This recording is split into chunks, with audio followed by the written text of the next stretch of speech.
आज हम मुल्कराज आनंद जी द्वारा लिखित उपन्यास अछूत का भाग 3 पढ़ेंगे।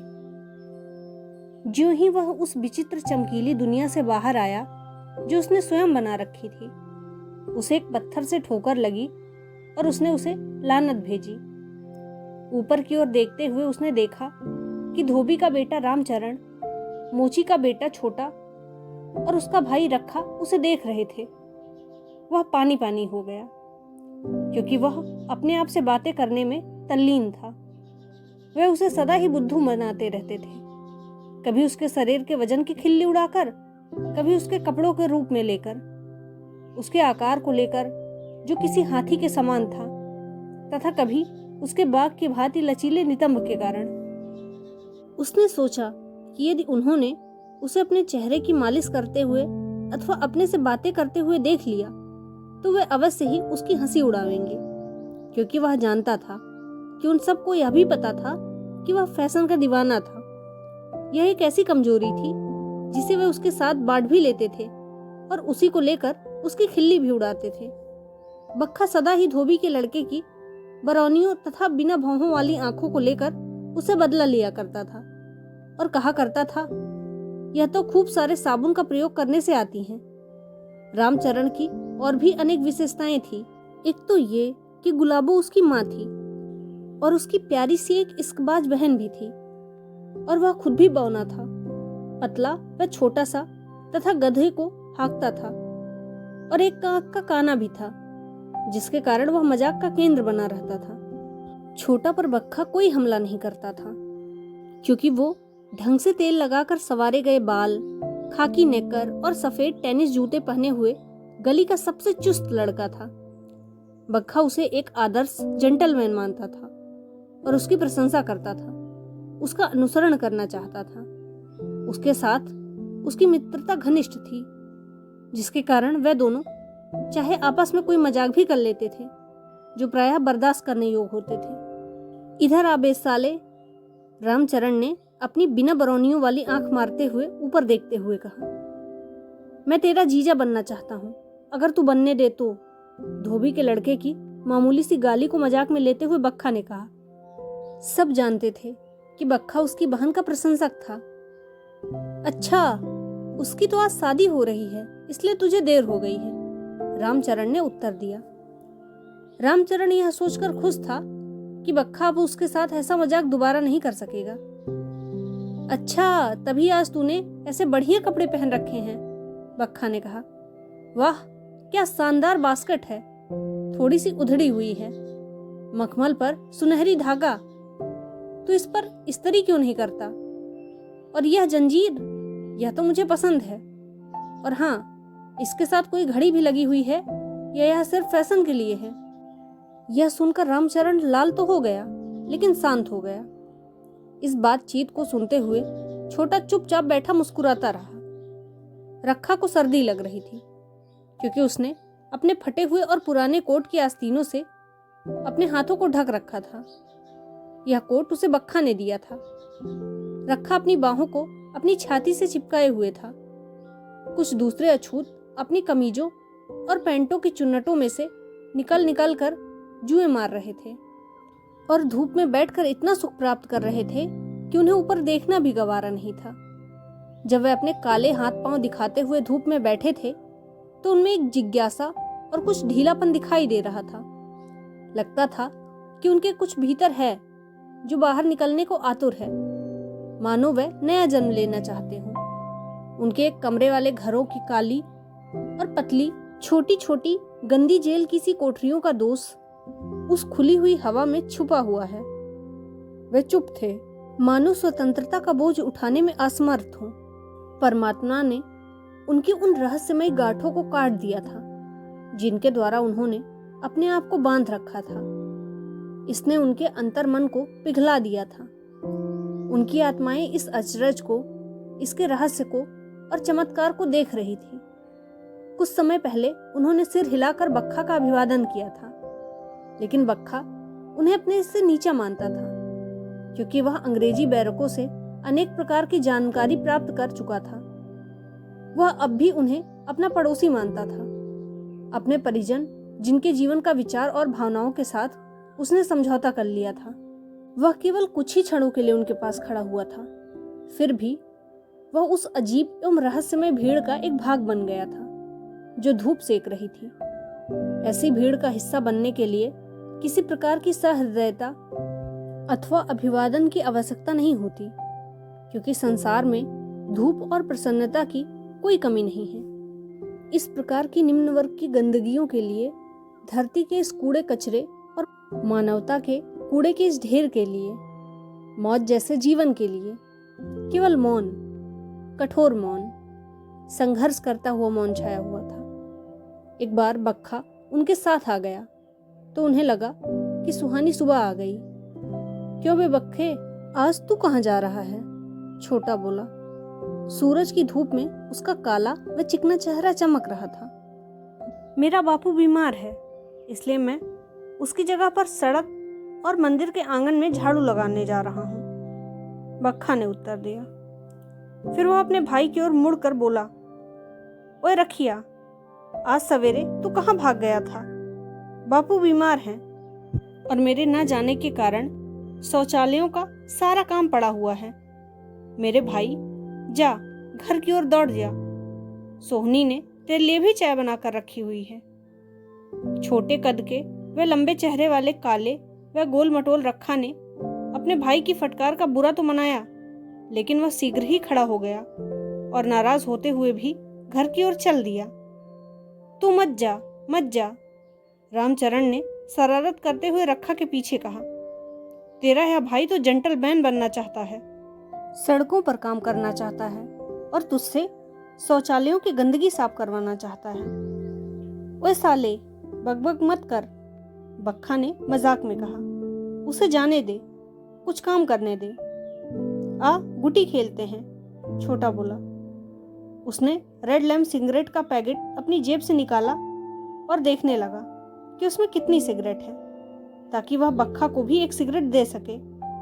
आ, हम भी दूसरों के साथ मिलकर खेलेंगे, उसने बैंड वाले और बढ़ई के लड़के गोडू की ओर इशारा करते हुए कहा, जो मैदान में कंचे खेल रहे थे।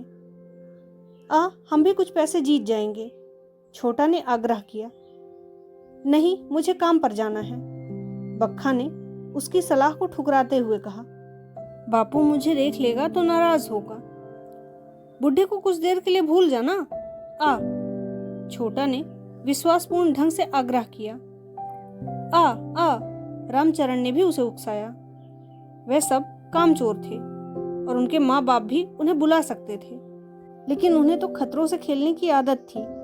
वे सुबह की धूप कभी नहीं छोड़ते थे, भले ही उन्हें घर पर गालियां सुननी पड़ती थी और मार भी खानी पड़ती थी। बक्खा सिद्धांतवादी था, उसके लिए काम पहले था, भले ही वह हर प्रकार के खेलों में विजेता रहता था और खूंटी में से मार मार कर उनका भुर्ता बना देता था। वह अपने काम के प्रति दृढ़ संकल्प था और काम पर जाने के लिए तैयार बैठा था। ठीक है रुक, छोटा ने कहा। वह देख, बड़े बाबू का बेटा आ रहा है। आज हॉकी का क्या होगा? 31वीं पंजाबी टीम ने हमारे विरुद्ध मैच खेलने के लिए चुनौती दी है। अगर बापू मान गया तो मैं भी आ जाऊंगा, बक्खा ने कहा। फिर उसने इधर उधर देखा और दो छोटे छोटे लड़कों को सफेद कपड़ों में सजा धजा देखकर और माथे तक हाथ उठाकर उनका अभिवादन किया। सलाम बाबूजी, उसने आदर पूर्वक कहा। दोनों लड़कों में से बड़ा लड़का साधारण सा, मासूम, सीधा साधा व 10 वर्ष का था।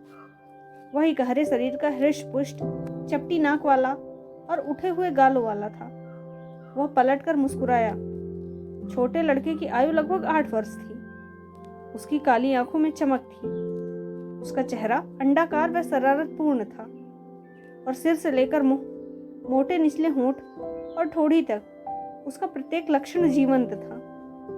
आओ, रामचरण और छोटा ने भी उद्वित होते हुए इठलाकर उनका अभिवादन किया। आज हॉकी का क्या होगा? आज तो 31वीं पंजाबी टीम के लड़कों के साथ मैच है। हम दोपहर में खेलेंगे, बड़े भाई की अंगुली पकड़े हुए छोटे लड़के ने अपनी जगह पर खड़े खड़े ही उत्साहपूर्वक उछलते हुए कहा। अभी उसे हॉकी पकड़ना भी नहीं आता था और न उसे इस बात की परवाह थी कि उससे खेलने के लिए कहा भी गया है या नहीं। उसे पता था कि लड़के उसे खेलने नहीं देंगे, क्योंकि अभी वह बहुत छोटा था और उन्हें डर था कि कहीं उसे चोट लग गई तो, और वह उनकी शिकायत कर देगा तब। ठीक है, क्या तुम हमें हॉकी स्टिक दे दोगे? दोनों लड़कों ने उत्साह का लाभ उठाते हुए और उनसे पक्का वादा लेने के लिए रामचरण ने चालाकी से पूछा। छोटे बच्चों की जिद के विरुद्ध यह एक प्रकार की सतर्कता थी।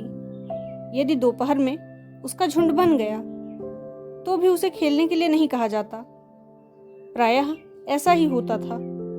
पिता की उच्च स्थिति के कारण बड़े बाबू के बच्चों का टीम के कप्तान ही काफी प्रभाव में रहते थे।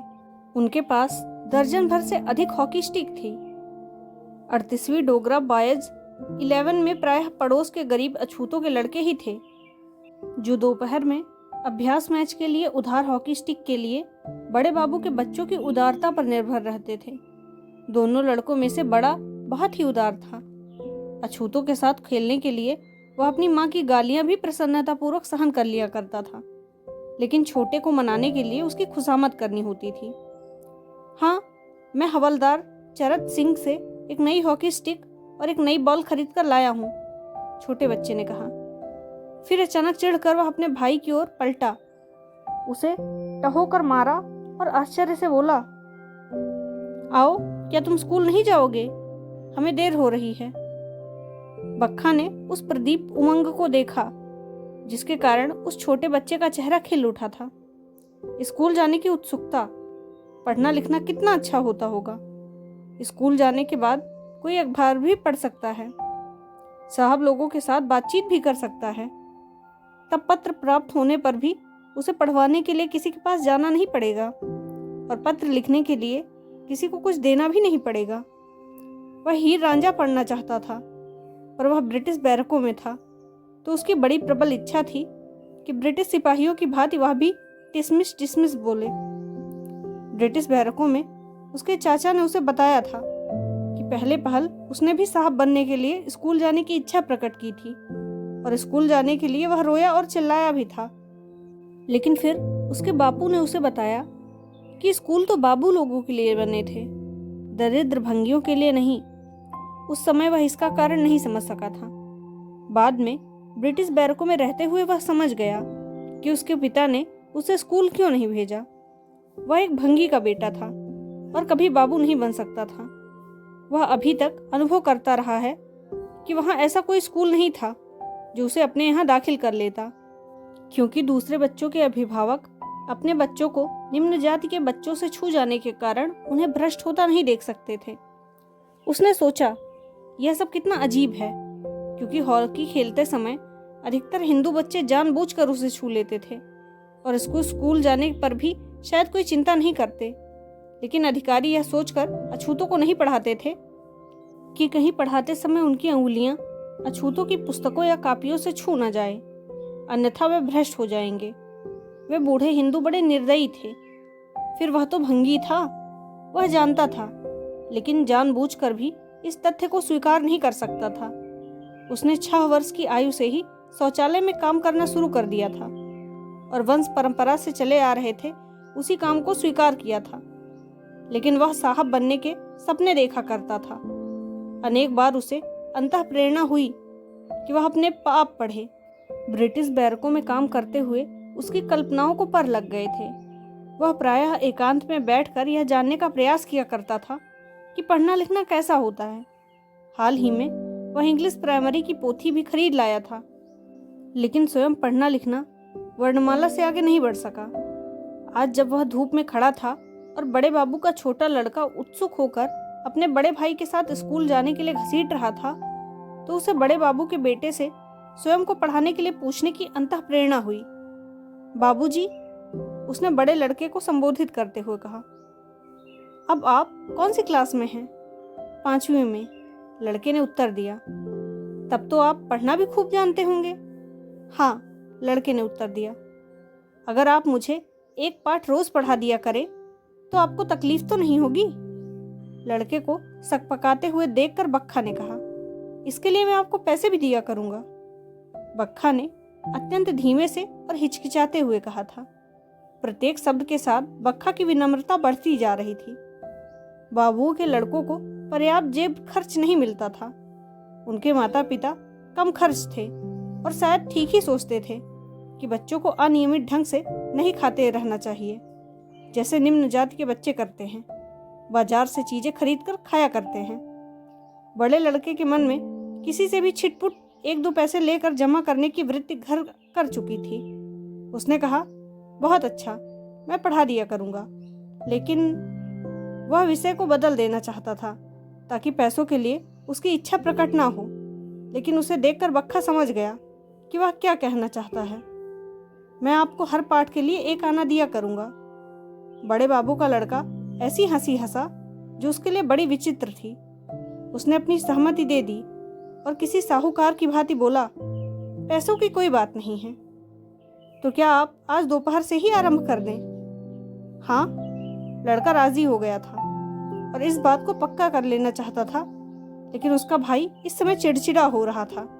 उसने बड़े भाई की कमीज को बाजू से खींचकर कहा, इसलिए नहीं कि उन्हें स्कूल जाने के लिए देर हो रही थी, बल्कि इसलिए कि वह अपने बड़े भाई को अमीर बनते नहीं देखना चाहता था। उसे इस बात से ईर्ष्या हो रही थी कि बड़ा भाई धन कमाने वाला था। आओ, छोटा लड़का चिल्लाया। सूरज काफी ऊपर चढ़ आया था। यदि हमें स्कूल पहुंचने में देर हो गई तो हमारी पिटाई भी हो जाएगी। बक्खा बच्चे के क्रोधित स्वभाव को समझ गया और उसने उसे भी रिश्वत देकर शांत करने का प्रयास किया। तुम भी मुझे पढ़ाओगे छोटे भैया? मैं तुम्हें भी 1 पैसा रोज दिया करूंगा। बक्खा जानता था इस प्रकार बच्चे की ईर्ष्या शांत हो जाएगी और वह अपने बड़े भाई की शिकायत भी नहीं करेगा। बक्खा यह भी जानता था कि यदि छोटे लड़के ने अपनी माँ को यह सब बता दिया कि उसका बड़ा भाई किसी भंगी के लड़के को पढ़ा रहा है, तो वह क्रोध में भड़क उठेगी और लड़के को घर से बाहर निकाल देगी। बक्खा को यह भी पता था कि वह एक धर्मपरायण महिला थी। रिश्वत का महत्व समझाने के कारण छोटा लड़का कुछ घबरा गया। स्कूल के लिए 1 घंटे की देर के कारण उसने अपने बड़े भाई के कुर्ते का किनारा खींचकर उसे ले गया। बक्खा ने उन्हें अलग होते हुए देखा। उसे उस पाठ पर गर्व की अनुभूति हुई जो वह दोपहर में सीखने वाला था, और वह चल दिया। रुक जाओ बाबू, अब तू बहुत बड़ा आदमी बनने जा रहा है, रामचरण व्यंग करते हुए चिल्लाया। अब तो तू हमारे साथ बात भी नहीं करेगा। तू पागल है, बक्खा ने हंसते हुए उत्तर दिया।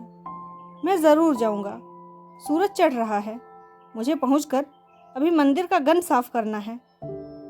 ठीक है, आज हॉकी खेलते हुए अपना पागलपन दिखाऊंगा। बहुत अच्छा, शहर के दरवाजे की ओर जाते हुए बक्खा ने कहा। उसने एक बाजू के नीचे टोकरी थी और दूसरी के नीचे झाड़ू, और दिल में कोयल के स्वर के समान एक प्यारा सा गीत था। टन टन टन टन। उसके पीछे आती बैलगाड़ी की घंटियां बज रही थी। अन्य पैदल चलने वालों की भांति वह भी सड़क के बीचों बीच अपने जूतों की धूल से घसीटते हुए चल रहा था। वह एक और कूद गया जहां म्यूनिसिपल कमेटी की अकुशलता के कारण पैदल चलने वालों के लिए पटरी नहीं थी।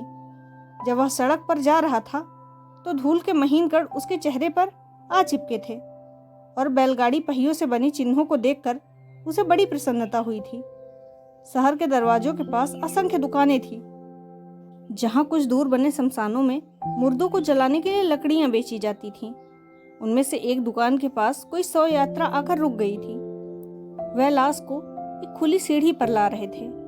शव एक लाल कपड़े में लिपटा हुआ था जिस पर सुनहरी सितारे छपे हुए थे। बक्खा ने उसे देखा तो एक क्षण के लिए मौत का डर अनुभव किया, जो किसी सांप अथवा किसी चोर के साथ हुई भेंट के समान था। फिर उसने यह सोचकर संतोष कर लिया कि माँ ने कहा था, सड़क पर किसी लाश को देखना बड़ा सौभाग्यवत होता है। वह उन फूल विक्रेताओं के पास से होकर चलता गया जहाँ गंदे कपड़े पहने, मुड़े हुए सिरों और रंगी हुई दाढ़ी वाले मुसलमान अपने सामने रखे गन्ने के टुकड़े काट रहे थे। उनके पीछे हिंदू दुकानदार थे जो बेत के स्टूलों पर टिकी लोहे की परतों में रखकर मिठाइयाँ बेच रहे थे। चलते चलते वह पान की दुकान तक जा पहुंचा, जहां तीनों ओर से 3 शीशे और बड़े आकार के हिंदू देवी देवताओं के चित्रों और सुंदर यूरोपीय स्त्रियों के चित्र घिरे हुए थे। गंदी सी पगड़ी बांधे एक लड़का हरे हरे पानों का कत्था चूना लगा रहा था। रेड लैंप और कैंची, मार्का सिगरेट के पैकेट उसके दाहिनी ओर बने डिब्बों में सजे हुए थे और देसी तंबाकू से बने बीड़ी के बंडल उनके बाईं ओर कतारों में रखे हुए थे।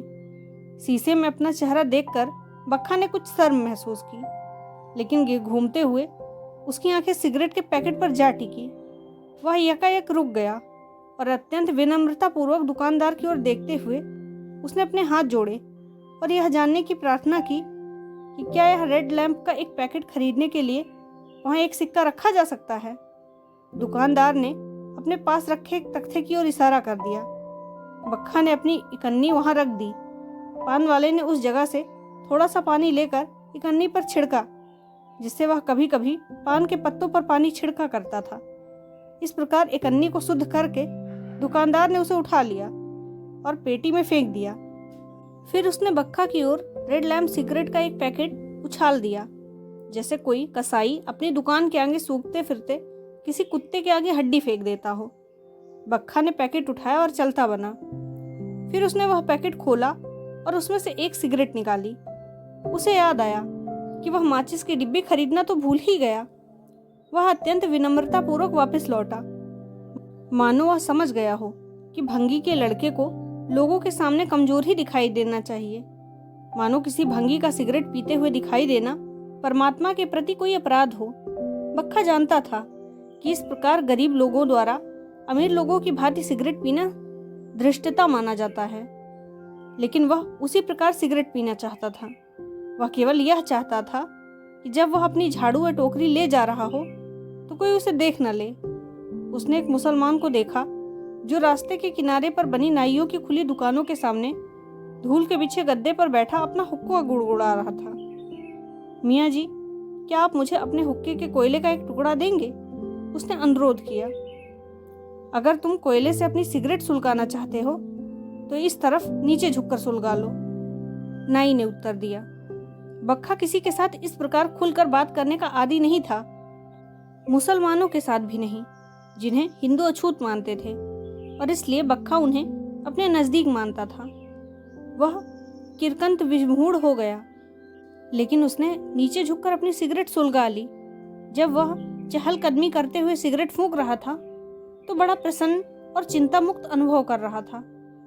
जब वह अपने नथुनों से सिगरेट का धुआं बाहर निकालता तो धुएं के छल्ले उसकी आंखों के आगे उठते और मिट जाते, लेकिन बक्खा का ध्यान तो उस सफेद सिगरेट पर ही टिका था जो प्रति क्षण छोटी से छोटी होती जा रही थी, और उसका गहरा स्लेटी और लाल बाहरी किनारा सुलग रहा था। ईंटों से बने शहर के ऊंचे दरवाजों से निकलकर मुख्य सड़क पर आ जाने के बाद बक्खा रंगों के समंदर में खो गया था। लगभग 1 महीने बाद वह शहर में आया था। शौचालयों के काम से उसे फुर्सत ही नहीं मिल पाती थी। वह आड़ी तिरछी गलियों के मोड़ काटते हुए चलने लगा, जिनमें दोनों ओर दुकानें थीं और उनके आगे कैनवास या टाट के छप्पे टंगे हुए थे, जिनके ऊपर ऊंचे ऊंचे छज्जे थे। बिक्री के लिए सजी हुई चीजों को देखकर अपने इर्द गिर्द लगी लोगों की भीड़ ने बक्खा को खो दिया। बाजार से उठ रही गंध को बक्खा पहली बार अनुभव कर रहा था। नाना प्रकार की चीजों, नालियों, अनाजों, ताजा और सड़ी हुई तरकारियों, मसालों, स्त्री पुरुषों और हींग की मिलीजुली गंध आ रही थी।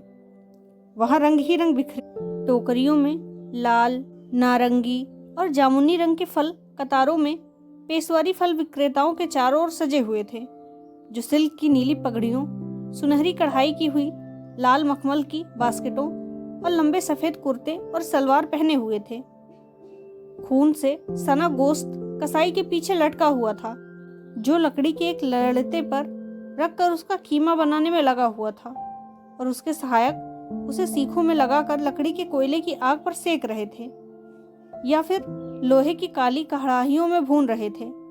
पीली भूरी रंग की गेहूं की दुकान, रंग बिरंगी मिठाइयों की दुकान, नाना प्रकार के रंगों की पगड़ियां और बुके, विधवाओं के लिए काले रंग से लेकर नई विवाहितों के लिए हरे, गुलाबी, जामुनी, ब्राउन रंग के, और आती जाती भीड़ के सभी रंग, गोरे चिट्टे ब्राह्मणों से लेकर गहरे रंग वाले घसियारे और सावले भूले रंग के पठान, सब थे। बक्खा चकरा गया, मानो कुछ समय के लिए कहीं खो गया हो। उसने धक्कम धक्का करती हुई भीड़ से ध्यान हटाकर शानदार सजी हुई दुकानों की ओर देखा। उसकी आंखों में किसी बच्चे के समान जिज्ञासा भरी हुई थी।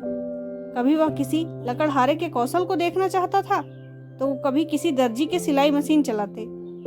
उसकी सहज बुद्धि कह उठी, आश्चर्यजनक, आश्चर्यजनक। जाने पहचाने नज़ारों को देखते हुए भी बक्खा को सब कुछ नया सा लग रहा था। उसने गणेश नाथ नामक बनिए को देखा, जो एक तेज तर्रार कमीना आदमी था। आटे से भरी टोकरियों, देसी खांड, सूखी मिर्चों, मटर और गेहूं के ढेर के बीच में बैठा हुआ था, जहां कभी नमक के छोटे से टुकड़े, एक बूंद घी की मांगते हुए बक्खा बैठा करता था। उसने अपनी नज़र वहां से फौरन हटा ली, क्योंकि कुछ ही दिन पहले बनिया और बक्खा के बापू लखा के बीच चक्रवृद्धि ब्याज की रकम को लेकर झगड़ा हो चुका था, जो गणेश ने लखा को उसकी पत्नी के सौदाह के लिए गहने गिरवी रख कर दिए थे। वह कितनी दुखद घटना थी। बक्खा ने उसे भूलना चाहा और अपना ध्यान कपड़े की दुकान की ओर मोड़ दिया, जहां एक बड़े पेट वाला हिंदू लाला मलमल के सफ़ेद कुर्ते धोती में सजा और अपने गेरुई रंग की रोकड़ बही में चित्र विचित्र सी लिपि में हिसाब किताब लिखने में व्यस्त था, जबकि उसका सहायक गांव से आए एक वृद्ध दंपत्ति को दिखाने के लिए मैनचेस्टर कपड़े के बंडलों को एक के बाद एक खोल रहा था और उन्हें रंगों और मिलान के बारे में बताते हुए उन देहातियों को खरीदने के लिए प्रेरित कर रहा था। दुकान के एक कोने में रखी ऊनी कपड़ों को देखकर बक्खा आकर्षित हो गया।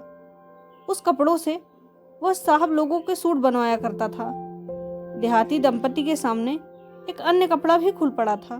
बक्खा समझ गया कि उससे कुर्ते और तहबत बनवाए जाते थे, लेकिन वह ऊनी कपड़ा कितना चिकनी और बढ़िया था, कितना महंगा लगता था। ऐसा नहीं था कि उस कपड़े को खरीदने के लिए बक्खा की इच्छा नहीं थी अथवा उसे कोट पतलून पहनने की आशा नहीं थी। उसने अपनी जेब में रखी रकम का अनुपात लगाया कि क्या उस कपड़े को खरीदने के लिए उसके पास पर्याप्त राशि थी। बक्खा के पास केवल 8 आने, आज के 50 पैसे थे। उसे याद आया कि उसने अंग्रेजी पाठ पढ़ाने के लिए बाबू को पैसे देने का वादा किया था। कपड़े वाले की दुकान से हटकर वह सड़क के उस पार चला गया, जहां एक बंगाली हलवाई की दुकान थी। बर्फी के लिए उसके मुंह में पानी भरने लगा। गंदे कपड़े पहने बैठे मोटे हलवाई के पास ही एक ट्रे में चांदी के वर्क से ढकी मिश्री रखी हुई थी। बक्खा ने अपने आप से कहा, मेरी जेब में 8 आने हैं, क्या मैं कुछ मिठाई खरीद लूं?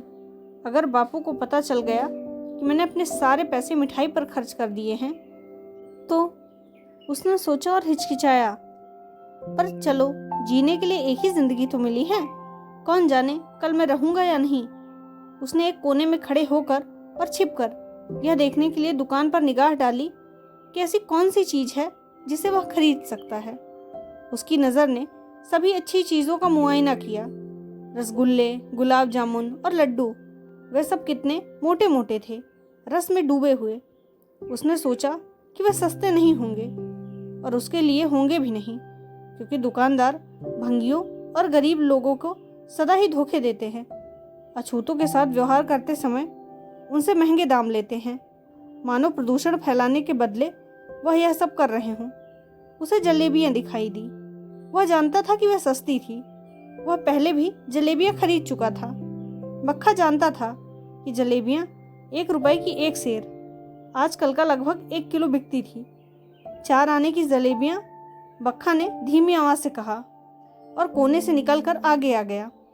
उसका सिर झुक गया था। मिठाई खरीदते हुए देखे जाने पर वह लज्जित और संकोची हो उठा था। भंगी के अनगढ़ स्वभाव पर हलवाई धीमे से मुस्कुराया, क्योंकि निम्न जाति के किसी लालची व्यक्ति के अतिरिक्त कोई भी 4 आने की जलेबियां नहीं खरीद सकता। लेकिन वह एक दुकानदार था। उसने साधारण रुपए से अपनी तराजू उठाई और एक पलड़े में मिठाई रखनी आरंभ की, जबकि दूसरे पलड़े में लोहे के कुछ बाट और पत्थर के कुछ छोटे छोटे टुकड़े डाल दिए। जिस तत्परता से हलवाई ने तराजू की डंडी के बीच लगे छोटे से तार को उठाया और तराजू को बराबर किया और मिठाई को डेली मेल अखबार के पन्ने में फाड़कर कागज के टुकड़े में डाला, वह सब गरीब बक्खा को चकरा देने वाला काफी था। वह जानता था कि उसे धोखा दिया गया है, लेकिन शिकायत करने की हिम्मत नहीं कर सकता था। क्रिकेट की बॉल की भांति हलवाई ने जलेबियों को बक्खा की ओर उछाल दिया, जिसे बक्खा ने लपक लिया। उसने निकाल के 4 सिक्के जूता रखने के तख्ते पर रख दिए। हलवाई का सहायक उन सिक्कों पर पानी डालने के लिए तैयार खड़ा था। बक्खा घबरा कर लेकिन प्रसन्न होते हुए चल दिया। बक्खा के मुंह में पानी आ रहा था। उसने जल्दी से उस कागज को खोला जिसमें जलेबियां लिपटी हुई थी और एक टुकड़े अपने मुंह पर रख लिया। गरम और मीठे रस का स्वाद अत्यंत रुचिकर था। उसने पैकेट को दोबारा खोला और सोचा कि मुंह भर के खाना अच्छा लगता है, क्योंकि उसी प्रकार किसी चीज का पूरा स्वाद लिया जा सकता है। इस प्रकार टहलते हुए, चबाते हुए और सब ओर देखते हुए चलना आश्चर्यजनक था। दुकानों की ऊपरी मंजिल से विज्ञापन के बड़े बड़े साइन बोर्ड भारतीय व्यापारियों, वकीलों व डॉक्टरों की डिग्रियों और उनके व्यवसाय सब बड़े बड़े अक्षरों में मानो बक्खा की ओर से नीचे देख रहे हों। उसकी इच्छा हुई कि काश वह भी इन अक्षरों को पढ़ सकता। आगे की कहानी अगले भाग में। धन्यवाद।